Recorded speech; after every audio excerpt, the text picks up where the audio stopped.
کوئی نام لے نہیں سکتا ہے۔ یہ حقیقت بات ہے۔ حضور غوث پاک نے فرمایا کہ جب تک میں نہیں چاہوں گا تب تک کہ دنیا کے اوپر دنیا کے اندر کوئی بھی شخص عبد القادر جیلانی کا نام لے نہیں سکتا۔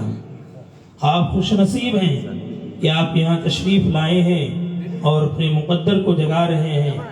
میں بلا تمہید کے حضور سیدنا سرکار غوث پاک رضی اللہ تعالی عنہ کے فضائل پڑھنے کی کوشش کروں گا۔ اس سے پہلے کہ بریلی کے امام نے کہا تھا واہ کیا مرتبہ اے غوث بالا تیرا، اونچے اونچوں کے سروں سے قدم اعلیٰ تیرا، اور سر بھلا کیا کوئی جانے کہ ہے کیسا تیرا، اولیاء ملتے ہیں آنکھیں وہ ہے طلبہ تیرا، اور قسمیں دے دے کے کھلاتا ہے پلاتا ہے تجھے، پیارا اللہ تیرا چاہنے والا تیرا۔ حاضرین باوقار، آج کی مبارک محفل حضور سیدنا سرکار غوث پاک رضی اللہ تعالی عنہ کے اس 11ویں شریف کے مہینے میں اس محفل کا انعقاد کیا گیا ہے۔ میں چاہوں گا کہ تھوڑی دیر حضور سیدنا سرکار غوث اعظم رضی اللہ تعالی عنہ کی بارگاہ میں خراج عقیدت پیش کر کے اپنی قسمت کو جگاؤں۔ حاضرین باوقار، آج آئیے آپ دیکھیں حضور سیدنا سرکار غوث پاک رضی اللہ تعالی عنہ کی سیرت کا آپ مطالعہ کریں۔ حضور سیدنا سرکار غوث پاک رضی اللہ تعالی عنہ کی زندگی کا آپ مطالعہ کریں تو آپ کو پتہ چلے گا کہ حضور سیدنا سرکار غوث پاک رضی اللہ تعالی عنہ یوں ہی نہیں پیدا ہو گئے تھے، بلکہ میں تو یہ کہوں کہ حضور سیدنا سرکار غوث پاک رضی اللہ تعالی عنہ بلکہ جتنے بھی اولیاء کرام اس دنیا کے اندر تشریف لائے ہیں، آج ان کے گھر کے ان کے والدین کی زندگی کا مطالعہ کریں، ان کے والدین کے جو احوال اور کردار تھے، اخلاق تھے، آپ ان کی زندگی کا مطالعہ کریں، ان کے والدین کی زندگیوں کو دیکھیں تو آپ کو پتہ چلے گا کہ گھر میں بچہ، ہماری اولاد نیک تبھی پیدا ہوتی ہے جب ہمارے والدین کی کردار اچھے ہوا کرتے ہیں۔ اگر ہمارے والدین نمازی ہوں گے تو ہمارے گھر میں جو اولاد پیدا ہوگی وہ بھی 5 وقتہ نمازی پیدا ہوگی۔ اگر ہمارے گھر میں ہمارے والدین اچھے اعمال کرتے ہوں گے تو جو ہمارے گھر میں اولاد پیدا ہوگی وہ بھی اچھے اعمال کرتے ہوئے نظر آئیں گے۔ اگر ہمارے گھر میں، لیکن اس کے خلاف آپ دیکھیں، اگر ہمارے والدین شرابی ہوں گے تو پھر ان سے نمازی کی امید نہ رکھیں کہ ان کے گھر میں اب کوئی نمازی بچہ پیدا ہوگا۔ نہیں، اس لیے کہ بزرگوں نے بہت پہلے فرمایا تھا، اللہ کے نبی ارشاد فرمایا تھا کہ جیسا کرو گے ویسا پاؤ گے، کما تزرع تحصد، یعنی جو بوؤ گے وہی تمہیں کاٹنا ہوگا۔ ایسا نہیں ہو سکتا ہے کہ آپ گیہوں کے بیج کو زمین کے اندر ڈالیں اور اس سے اگنے کی تمنا کسی اور چیز کی رکھیں، ایسا نہیں ہو سکتا ہے، بلکہ اگر آپ نے زمین کے اندر گیہوں کے بیج کو ڈالا ہے تو گیہوں ہی اگے گا۔ اس لیے کہ علماء فرماتے ہیں کما تزرع تحصد، یعنی جو تم بوؤ گے وہی کاٹو گے۔ حاضرین باوقار، آج ذرا غور تو فرمائیں، آج ہم بزرگان دین کے نام کی محفلیں سجاتے ہیں، آج ہم بزرگان دین کے نام پر نیاز کرتے ہیں، آج ہم بزرگان دین کی بارگاہ میں خراج عقیدت پیش کرنے کی کوشش کرتے ہیں تاکہ ہمارا بھی مقدر جگمگا جائے، تاکہ ہمارا بھی سویا نصیبہ جاگ جائے۔ آخر ایسا کیوں ہے؟ یہ بزرگ کیسے بنتے ہیں؟ یہ بزرگان دین کیسے پیدا ہو گئے ہیں؟ آئیے مسلمانوں، میں آپ کو بتاؤں، میں کہیں اور نہیں بلکہ حضور سیدنا سرکار غوث پاک رضی اللہ تعالی عنہ کا ایک واقعہ آپ کے سامنے رکھنا چاہتا ہوں۔ آپ نے واقعہ بارہا سنا ہوگا، لیکن اس واقعے کے ذریعے آپ کو سبق دینا چاہتا ہوں۔ حضور سیدنا سرکار غوث پاک رضی اللہ تعالی عنہ سن 470 ہجری یا 71 ہجری کو رمضان المبارک کے پہلے رمضان کو پیدا ہوتے ہیں، پیدا ہوتے ہی آپ نے اپنی ماں کا دودھ نہیں نوش فرمایا، آپ دودھ نہیں پیتے ہیں، صبح صادق سے لے کر کے غروب آفتاب تک کے حضور سیدنا سرکار غوث پاک رضی اللہ تعالی عنہ اپنی والدہ کا دودھ نہیں پیتے ہیں۔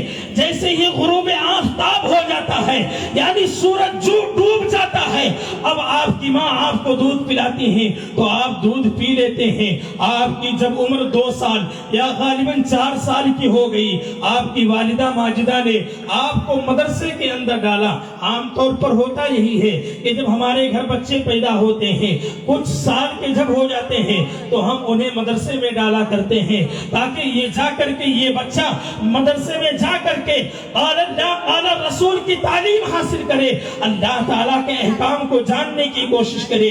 حاضرین باوقار بالآخر حضور سیدنا سرکار غوث پاک رضی اللہ تعالی عنہ کو آپ کی والدہ ماجدہ نے جب آپ کچھ سال کے ہو گئے آپ کو مدرسے میں ڈالا۔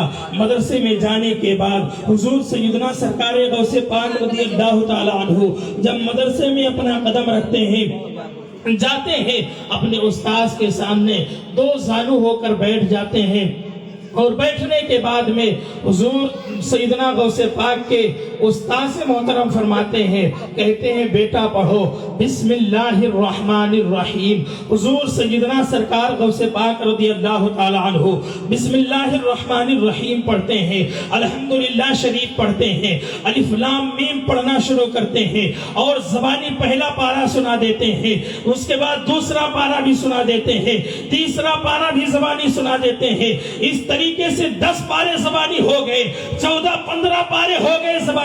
ایک روایت میں 16 پارہ آتا ہے، اور ایک روایت میں جو ہے وہ 18 پارہ بتایا جاتا ہے کہ استاذ محترم کو سرکار غوث پاک رضی اللہ تعالی عنہ نے جب پہلا قدم اپنا مدرسے کے اندر رکھا تھا، جب استاذ نے فرمایا تھا کہ بیٹا پڑھو بسم اللہ الرحمن الرحیم، آپ نے بسم اللہ سے پڑھنا شروع کیا تھا، اور پڑھتے پڑھتے 18 پارہ زبانی سنا دیتے ہیں۔ جب آپ کے استاذ محترم حضور غوث پاک کی یہ کرامت دیکھتے ہیں کہ یہ بچہ ہے، ابھی یہ صحیح سے استنجا کرنے کا طریقہ بھی نہیں معلوم ہوتا ہے ان عمر میں بچوں کو، لیکن یہ بچہ 18 پاروں کو زبانی سنا رہا ہے۔ آپ کے استاذ محترم نے پوچھا تھا کہ بیٹے بتاؤ آخر وجہ کیا ہے، آخر تم نے ان 18 پاروں کو کب یاد کیا؟ حضور غوث پاک فرماتے ہیں یہاں پر میری مائیں اور بہنیں بھی بیٹھی ہوئی ہیں، آپ غور سے سنیں اور اپنی زندگی میں انقلاب پیدا کرنے کی کوشش کریں، اس لیے کہ جیسی ہماری والدہ ہوگی ویسی ہی ہماری اولاد پیدا ہوگی۔ اللہ اکبر۔ جب استاذ نے حیرانگی کے عالم میں پوچھا تھا کہ اے بیٹا تم نے ان 18 پاروں کو کب حفظ کیا، کب تم نے ان کو زبانی یاد کر لیا؟ تم مسلمانوں سنو، حضور غوث پاک رضی اللہ تعالی عنہ نے اس وقت اپنے استاذ محترم سے فرمایا تھا کہ اے میرے استاذ محترم، دراصل بات یہ ہے کہ میری ماں 18 پارے کی حافظہ تھی، اور میری ماں کی عادت یہ تھی کہ جب تک کہ میری ماں 18 پاروں کی تلاوت نہیں کر لیتی تھی تب تک کہ وہ بستر پر لیٹتی رہی تھی۔ حضور غوث پاک فرماتے ہیں میری ماں تلاوت کرتی تھی، میں اپنی امی جان کے پیٹ میں سن سن کر میں نے 18 پاروں کو زبانی یاد۔ سبحان اللہ۔ حضور غوث پاک رضی اللہ تعالی عنہ کہ آپ پیدا ہوئے چند سال کے ہیں، 3-4 سال کے جاتے ہیں 18 پارے یا 16 پارے اپنے استاذ محترم کو زبانی سنا دیتے ہیں۔ یہ کیوں ہوا تھا؟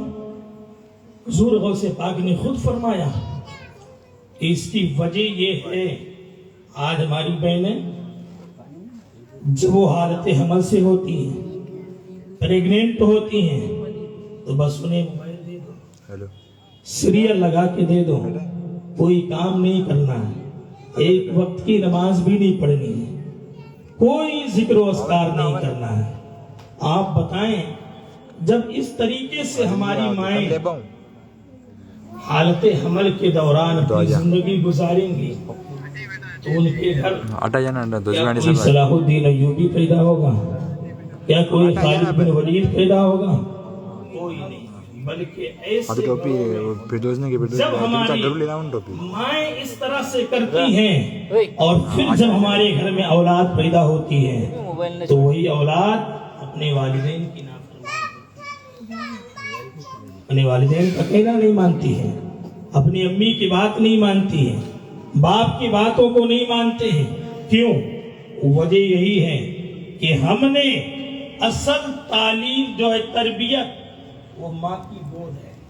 مدرسے وغیرہ میں جو ہم ڈالتے ہیں یہ تو بات کی بات ہے، لیکن اصل جو تربیت ہے یہ ماں کی گود ہے، بلکہ ماں کی گود سے پہلے ماں کی پیٹ ہے، ماں کا پیٹ ہے۔ پیٹ میں جب پیدا بچہ ہوتا ہے حالت حمل سے ہوتی ہیں جب ہماری مائیں، پھر ان کے جس طریقے سے وہ اپنی زندگی کو گزارتی ہیں وہ تمام کاموں کو بچہ پیٹ کے اندر محسوس کیا کرتا ہے۔ کیا آپ نے نہیں دیکھا حضور غوث پاک رضی اللہ تعالیٰ عنہ ایسے نہیں پیدا ہو گئے؟ آج یہاں چند جوان بیٹھے ہیں، میں آپ کو بتاؤں بوڑھوں کی مثال تو کیا دوں، اس لیے کہ بوڑھے حضرات تو الحمدللہ ہمارے معاشرے کے کم از کم وہ یہ جانتے ہیں کہ اب اگلا اسٹیشن ہمارا بس وہی ہے، تو اس لیے وہ نمازوں وغیرہ کی پابندی کر لیتے ہیں۔ لیکن نوجوان کچھ بچے بیٹھے ہیں اور ہماری مائیں بھی اور بہنیں بھی بیٹھی ہیں، میں آپ کو بتاؤں حضور سیدنا سرکار غوث پاک رضی اللہ تعالیٰ عنہ یوں ہی نہیں پیدا ہوتے ہیں۔ ایک 21-22 سال کا کڑیل نوجوان ہے، نوجوانی کی زندگی ہے، وہ سفر پہ نکل پڑتا ہے، جو اس کے ساتھ میں جو بھی سامان پوٹلی میں تھا کھانے پینے کا سارا سامان ختم ہو گیا، لیکن ابھی اس نوجوان کا سفر ختم نہیں ہوا ہے۔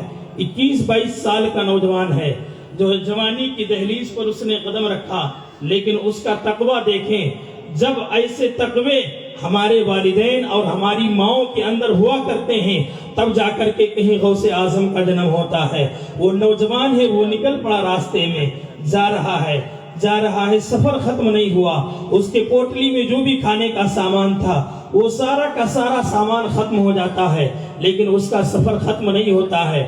جب وہ چلتا ہے، چلتے چلتے اس پر غشی طاری ہو جاتی ہے، وہ بے ہوش ہو کر اس کے قدم لڑکھڑانے لگتے ہیں، وہ بار بار تھوڑی تھوڑی دیر میں گرنے لگ جاتا ہے اور گرتا ہے، پھر اٹھتا ہے، پھر چلتا ہے۔ سامنے اس کے ایک کھجور کا درخت نظر آیا جس پر تازے تازے کھجور لگے ہوئے تھے۔ اس نے ان کھجوروں کی طرف ہاتھ بڑھایا اور بڑھانے کے بعد سوچا کہ میں توڑوں اور ان کو کھا لوں تاکہ میرے جسم میں تھوڑی سی طاقت آ جائے، تاکہ مجھے چلنے میں آسانی ہو۔ لیکن اللہ اکبر، جیسے ہی اس نوجوان نے اس کھجور کے درخت کی طرف ہاتھ بڑھایا کھجوروں کو توڑنے کے لیے، اس کے دل سے آواز آئی کہ اے نوجوان رک جا، کوئی دیکھے نہ دیکھے لیکن اللہ دیکھ رہا ہے۔ آج ہم لوگ یہ کام موبائل چلاتے ہیں یا دیگر گناہوں کے کام کو کرتے ہیں اور یہ سوچتے ہیں کہ ہمیں کوئی دیکھ نہیں رہا ہے۔ مسلمانوں یاد رکھیں، آپ کو اور ہمیں کوئی دیکھے یا نہ دیکھے لیکن اللہ تعالی ہر وقت ہمیں اور آپ کو جو ہے دیکھتا ہے۔ حاضرین باوقار، اس کے دل سے آواز آئی نوجوان رک جا، ہاتھ کو پیچھے کھینچ لے، تو نہیں جانتا کیا یہ تیرا مال ہے، کیا تو اس کا مالک ہے؟ واہ رے نوجوان، اس نوجوان کے تقوی کو سلام۔ اس نوجوان نے اپنے ہاتھ کو پیچھے کھینچ لیا اور کھینچنے کے بعد پھر آگے چل پڑتا ہے۔ چلتے چلتے جب اس کے قدم میں بالکل لغزش ہونے لگی، وہ بار بار گرنے لگا، لڑکھڑانے لگا، پھر اس نے سوچا اس کے سامنے جس راستے سے وہ سفر کرتا جا رہا تھا، جس دریا کے کنارے کنارے وہ سفر کر رہا تھا، اس دریا کے کنارے پر ایک لال لال، اس دریا کے اندر ایک لال لال سرخ اور تر و تازہ سیب بہتا ہوا جا رہا تھا۔ اس نوجوان نے اس سیب کو اٹھایا، اٹھانے کے بعد دھویا اور نہ دیکھا آؤ نہ دیکھا تھا، اس سیب کو اٹھایا، کھا لیا۔ کھانے کے بعد جب وہ سیب اس کے جسم کے اندر گیا، جب اس کے جسم میں تھوڑی سی طاقت آئی، اس کی جو ہے دماغ کی بتی جلی، اور پھر اس نے سوچا یا اللہ یہ میں نے کیا کر لیا، میں نے اپنے اوپر ظلم کر لیا، میں نے اپنے آپ پر ظلم کر لیا ہے، یا اللہ یہ میں نے کس کا سیب کھا لیا ہے، میں نے بغیر اجازت کے اس سیب کو کھا لیا ہے، یا اللہ میں کیا کروں کیا کروں۔ وہ اسی حیرانگی کے عالم میں وہ سوچ رہا ہے، نہ وہاں کوئی انسان نظر آ رہا ہے، نہ کوئی انسانیت نظر آتی ہے، چٹیل میدان میں ہے، ایک جو ہے ریگستان ہے بالکل، اور ایک دریا بہتا جا رہا تھا، اسے جانا تھا اس طرف، لیکن ادھر سے آیا تھا تو جدھر سے وہ آیا تھا وہ پیچھے پھر ہو لیتا ہے۔ اس کے دل میں خیال آتا ہے کہ ہو نہ ہو کچھ بھی ہو، جو یہ سیب آیا ہے، جس طرف سے یہ بہتا ہوا آیا ہے، اسی طرف اگر میں چلوں تو ہو سکتا ہے اس کا کوئی سراغ مل جائے، اس کا کوئی پتہ مل جائے۔ اللہ اکبر کبیرہ۔ وہ نوجوان کو جانا دوسری طرف تھا، لیکن جس طرف سے وہ آیا تھا وہ سیب کو دیکھتا ہے تو اسی طرف وہ جانے لگتا ہے، اور جاتے جاتے جب کئی میل کا سفر کر لیتا ہے، کئی میل جب چل جاتا ہے، چلنے کے بعد میں اس کی نظر ایک درخت پر پڑتی ہے، ایک باغ پر پڑتی ہے۔ اس نے کیا دیکھا کہ اس باغ کے ایک درخت کی کچھ ٹہنیاں اس دریا کے اندر لٹک رہی ہیں، جس میں تر و تازہ لال لال سرخ سیب لگے ہوئے ہیں۔ اس نوجوان نے جب یہ منظر دیکھا، اس نے سوچا کہ ہو نہ ہو جو میں نے سیب کھایا ہے وہ اسی دریا کا ہے، وہ اسی باغ کا ہے، چلو اس باغ کے اندر چلتے ہیں، اور چلنے کے بعد میں اس کے مالک سے جو ہے معافی مانگ لیتے ہیں۔ وہ نوجوان باغ کے اندر جاتا ہے، جانے کے بعد میں وہ نوجوان نعرہ تکبیر، نعرہ رسالت، نعرہ رسالت یا رسول اللہ، نعرہ تکبیر، اللہ اکبر، مفتی مزمل اظہری صاحب قبلہ زندہ باد، مفتی مزمل اظہری صاحب قبلہ زندہ باد۔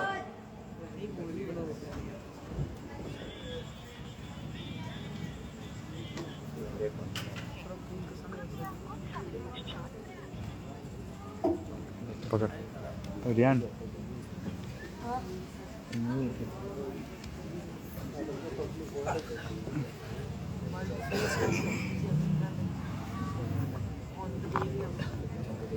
اللہم صلی علی سیدنا مولانا محمد معدن الجود والکرم وعلیہ الکرام ابن الکریم وبارک وسلم، صلو علیہ صلاۃ وسلام صلی اللہ علیہ وسلم۔ میں عرض یہ کر رہا تھا کہ نوجوان اسی راستے سے چلتا ہے، باغ میں جاتا ہے، جانے کے بعد آواز دیتا ہے کوئی ہے کوئی ہے۔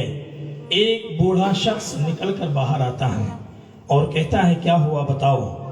میں ہوں۔ وہ نوجوان کہتا ہے اس باغ کے مالک تم ہو؟ وہ بوڑھا شخص کہتا ہے کہ ہاں میں ہی اس باغ کا مالک ہوں۔ اس نوجوان نے کہا کہ بابا مجھے معاف کر دو، میں نے آپ کے باغ کا ایک سیب کھا لیا ہے۔ اس بوڑھے شخص نے کہا میرے باغ کا سیب کھا لیا؟ میں دن بھر چوکنا رہتا ہوں، رات بھر جاگتا ہوں، سوتا نہیں ہوں، جب تو میرے باغ میں آیا نہیں تو پھر میرے باغ کا سیب کیسے کھایا؟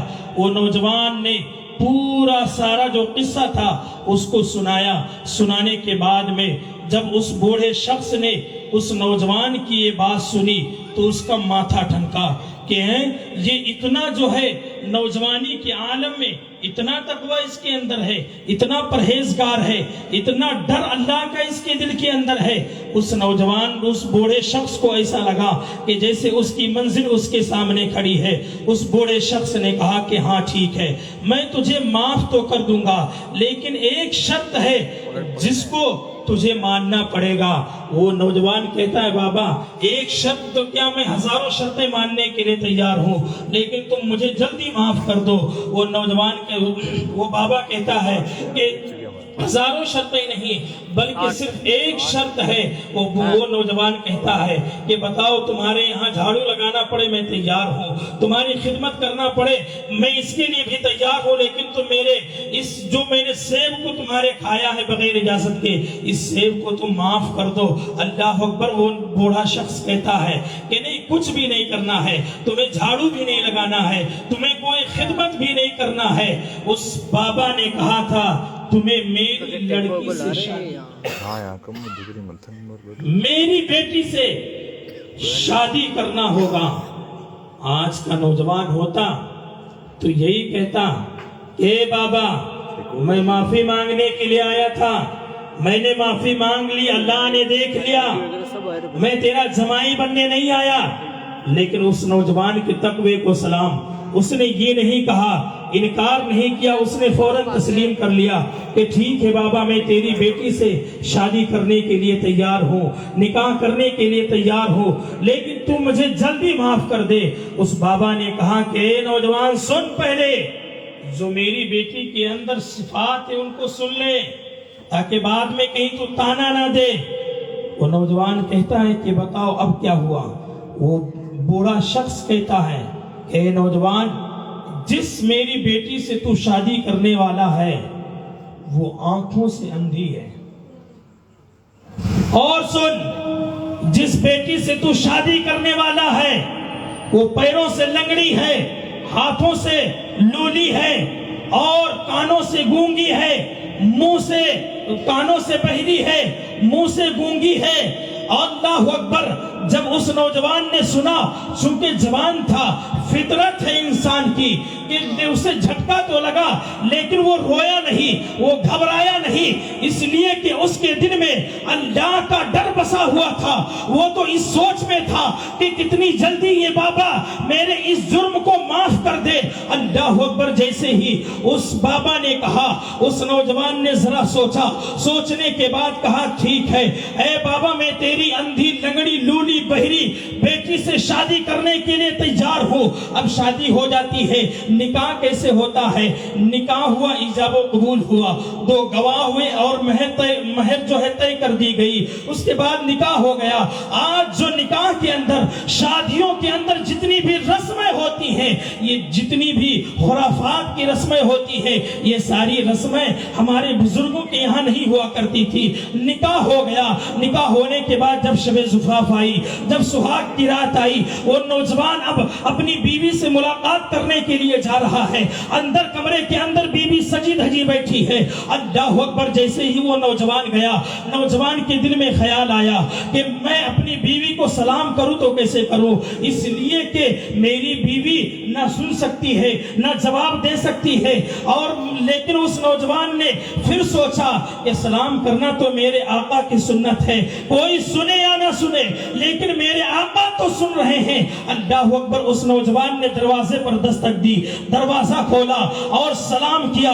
جیسے ہی جواب آیا, اس نوجوان کی نظر جیسے ہی اس لڑکی پر یعنی اس کی دلہن پر پڑتی ہے, اللہ اکبر, اس کے حسن و جمال کو دیکھ کر وہ نوجوان حیران ہو جاتا ہے اور پیچھے منہ بھاگتا ہے. اب بھاگنے کے بعد جاتا ہے تو اب اس بابا کا جو ہے گریبان پکڑتا ہے, اور پکڑنے کے بعد کہتا ہے بابا آخر تو یہ بتا کہ تجھے میرے ساتھ دشمنی کیا ہے, میں نے تیرا بگاڑا کیا ہے. میں ایک گناہ کی معافی کے لیے تیرے پاس آیا تھا, آج تو نے جو ہے پھر تجھے تیری بیٹی سے لنگڑی لولی اندھی بہری بیٹی سے شادی کرنا پڑا. میں نے شادی بھی کر لی, آج تو نے مجھے کسی دوسری عورت کے کمرے میں بھیج دیا. اللہ اکبر. اگر یہ گناہ مجھ سے ہو جاتا تو بتا, میں تو سماج میں, میں اللہ کے سامنے اور لوگوں کے سامنے منہ دکھانے لائق نہیں رہ جاتا. آخر تیری دشمنی کیا ہے میرے ساتھ؟ اس بابا نے کہا تھا کہ بتاؤ کیا ہوا. اس نے کہا, اس نوجوان نے کہا کہ تو نے کہا تھا کہ میری بیٹی اندھی لنگڑی لولی بہری ہے, لیکن جس کے کمرے میں تو نے مجھے بھیجا ہے وہ تو ایسا لگتا ہے کہ جنت سے حور اتر آئی ہے, ایسا لگتا ہے کہ 14ویں کا چاند اتر آیا ہے, اتنی حسین و جمیل ہے, اتنی خوبصورت لڑکی ہے. اے بابا بتا تیری دشمنی کیا ہے؟ اب وہ بزرگ, وہ جو بوڑھا شخص ہے, یعنی کون؟ حضرت شیخ عبداللہ صومعی رضی اللہ تعالی عنہ. اور وہ نوجوان سے کہتے ہیں, کون نوجوان؟ حضرت سید ابو صالح موسیٰ جنگی دوست رحمت اللہ تعالی علیہ کہتے ہیں کہ اے بیٹا دراصل سن لے, میں نے اپنی بیٹی کو آنکھ سے اندھی اس لیے کہا تھا, اس لیے کہ میری بیٹی نے اپنی پوری زندگی میں کبھی حرام چیز کو دیکھا نہیں ہے. میں نے اپنی بیٹی کو کانوں سے بہری اس لیے کہا تھا, اس لیے کہ میری بیٹی نے اپنی پوری جیون میں کبھی اپنے کانوں سے حرام کا جو ہے حرام چیزوں کو, حرام باتوں کو سنا نہیں ہے. اور میں نے اپنی بیٹی کو منہ سے گونگی اس لیے کہا تھا, اس لیے کہ میری بیٹی نے پوری زندگی میں کبھی حرام بات بولی نہیں, اور ہاتھوں سے کبھی حرام کام کو چھوا نہیں, حرام سامان کو چھوا نہیں. اور اپنے قدم کو میں نے اپنی بیٹی کو جو ہے لنگڑی اس لیے کہا تھا, اس لیے کہ میری بیٹی نے کبھی بھی حرام چیز کی طرف اپنے قدم کو بڑھایا نہیں ہے.